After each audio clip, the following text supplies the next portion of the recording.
Olá a todos e todas, nós estamos aqui na Fenaló com a doutora Patrícia Helena Marta Martins, ela que é sócia do escritório Tozzi Freire. Doutora, seja muito bem-vinda. Muito obrigada, um prazer estar aqui com vocês. Prazer é nosso. Nós vamos falar sobre tecnologia, né?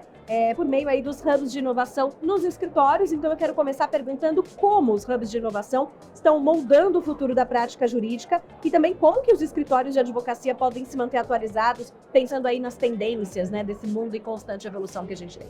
Ótima pergunta. Eu gosto de começar falando que nós temos lá no nosso escritório 2 pilares estratégicos e 2 valores inegociáveis: diversidade, inclusão e inovação.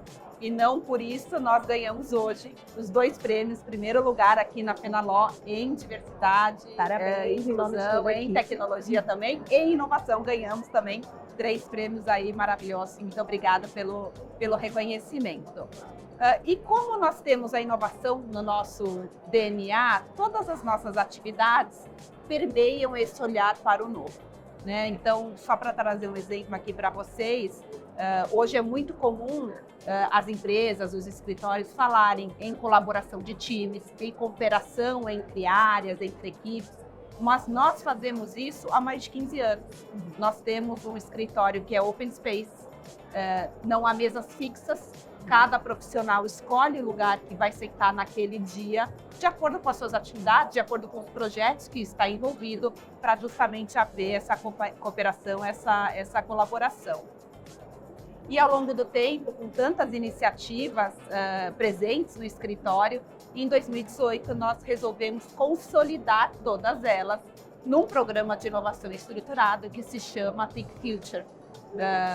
Hoje o programa ele atua em 3 grandes frentes, 3 grandes cores. O primeiro deles é transformação cultural, transformação digital. Nós queremos todos os nossos profissionais olhando para o novo, se questionando como nós podemos fazer diferente, nós podemos fazer melhor, nós podemos entregar os nossos serviços jurídicos no estado da arte para os nossos clientes e ajudá-los nas decisões de negócio. Essa é a primeira frente. A segunda frente do nosso programa se chama pesquisa e conteúdo. E por essa frente nós estamos na vanguarda das grandes discussões jurídicas que irão chegar ainda no Brasil, né, com inspirações em outras jurisdições, em outros países. No exterior, nós entendemos o que vai ser tendência no país em termos de novas matérias, novas áreas, novas questões jurídicas, e nos preparamos com antecedência para poder atender às necessidades dos nossos clientes quando aquele tema chega no país. E por fim, a nossa última frente é uma frente muito conectada aos nossos clientes, que é a frente de soluções avançadas.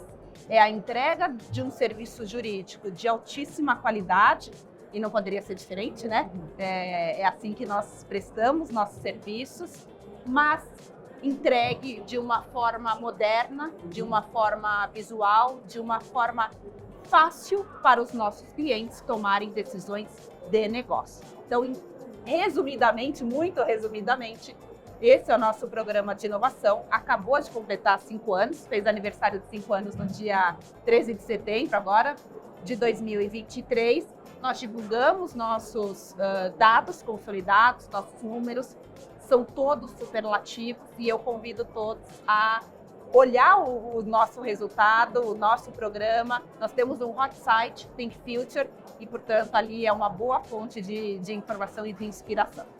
E, doutora, te ouvindo falar, fiquei me perguntando se já precisa ter uma mentalidade inovadora para poder pertencer, para poder se candidatar, por exemplo, né, num processo seletivo para pertencer ao escritório, ou isso pode ser construído e a ideia é que seja construído no dia a dia? A ideia é que seja construído. Nós temos um slogan do escritório que é muito verdadeiro, é muito forte, mas é muito verdadeiro. Nós acreditamos que inovação se faz com colaboração. Colaboração entre pessoas, colaboração entre pessoas e máquinas. Inovação não é resultado de uma pessoa só, de 2 pessoas, de 3 pessoas. É o resultado de todos caminhando juntos na mesma direção para o novo. Perfeito. Bom, e quais são os exemplos, né, de tecnologias inovadoras que estão sendo exploradas em escritórios de advocacia por meio de hubs de inovação? E, claro, você pode falar da experiência própria do escritório. Claro. Eu gosto de trazer um case bem recente nosso e que é pauta do dia, não só nos escritórios, mas em muitas empresas, que é o uso de inteligência artificial. Tem gente que ama, tem gente que odeia. Muitos escritórios se posicionaram no sentido de dizer, não vou usar inteligência artificial no meu dia a dia. Outros se manifestaram positivamente. A gente criou um projeto piloto. Nós estamos experimentando inteligência artificial no nosso escritório. Começamos a desenhar essa ferramenta em fevereiro deste ano. Ela é baseada no ChatGPT, mas há incrementos tecnológicos próprios, internos, desenvolvidos pela nossa diretoria de tecnologia da informação. Em maio, nós apresentamos essa ferramenta, convocamos 30 voluntários dentre nossos profissionais, tanto do corpo administrativo quanto do corpo jurídico, para testá-la. Em julho, 2 meses depois, entendemos que já havia segurança para expandir o projeto piloto. Então, oferecemos essa ferramenta para todos os nossos sócios e mais 50 profissionais. De lá para cá, os números são interessantes. Nós temos mais de 5.000 chats sendo feitos nessa plataforma, o que dá 16 conversas por dia, 16 interações por dia, mais ou menos, e 28 prompts sugeridos pelos nossos próprios profissionais. Eles entenderam que uma determinada pergunta feita à ferramenta gerou uma resposta tão interessante, não só para ele, mas para todo o escritório, e, portanto, compartilhou essa sugestão de prompt com todo o escritório. Claro que quando a gente fala em inteligência artificial, especialmente no ramo jurídico, nós temos que ter algumas cautelas, evidentemente, e nós temos esse olhar bem cauteloso do uso dessa ferramenta. Uma das cautelas é segredo de negócio, né? A confidencialidade das informações.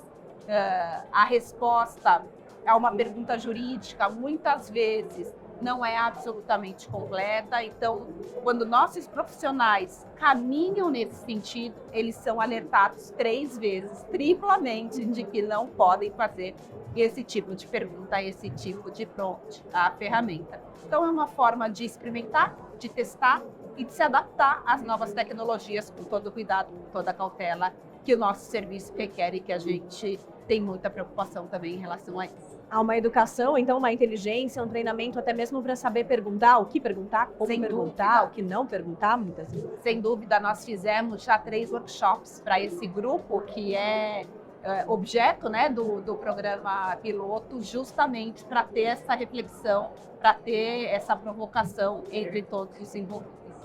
Perfeito. Bom, e quais estratégias, né, que os escritórios de advocacia estão usando para treinar os advogados e a equipe no suporte na adoção de tecnologia por meio de hubs de inovação? Você comentou sobre esse treinamento, né, para saber perguntar ou não, mas quais seriam outras? Posso te dar um exemplo? Quando eu falei de uma das nossas frentes, que é a transformação digital, a transformação cultural, acho que essa pergunta está muito conectada a essa frente. Muitas pessoas questionam, mas como é feito isso na prática? Né? Porque quando a gente fala em inovação no direito, pode parecer um pouco abstrato ainda. E acho que a gente conseguiu trazer concretude para as nossas iniciativas e talvez esse seja o sucesso do nosso programa, de todas as nossas atividades. Concretude e disciplina de execução. Então, dentro dessa frente de transformação digital, transformação cultural, nós temos uma iniciativa que se chama Smart Talks. Uma vez por mês, uma vez a cada 2 meses, nós pedimos um lanche, pedimos um refrigerante, convidamos todos os nossos profissionais para bater um papo sobre um novo tema do direito. Essa semana mesmo nós tivemos um Smart Talks falando sobre inteligência artificial e serviços financeiros. Falamos sobre o PL de inteligência artificial, regulamentação do Banco Central, quais são as principais questões já vindas do judiciário e como os tribunais estão entendendo a questão, ainda mesmo sem uma lei específica, né, mas com base na legislação vigente, é uma forma de manter nossos profissionais atualizados, engajados e olhando sempre para frente. A gente está falando, então, muito de reflexão, né? Reflexão. Para poder depois aplicar. Sem dúvida alguma. Perfeito. Muito obrigada, doutora. Eu que agradeço, é um prazer estar aqui com vocês. Prazer é nosso.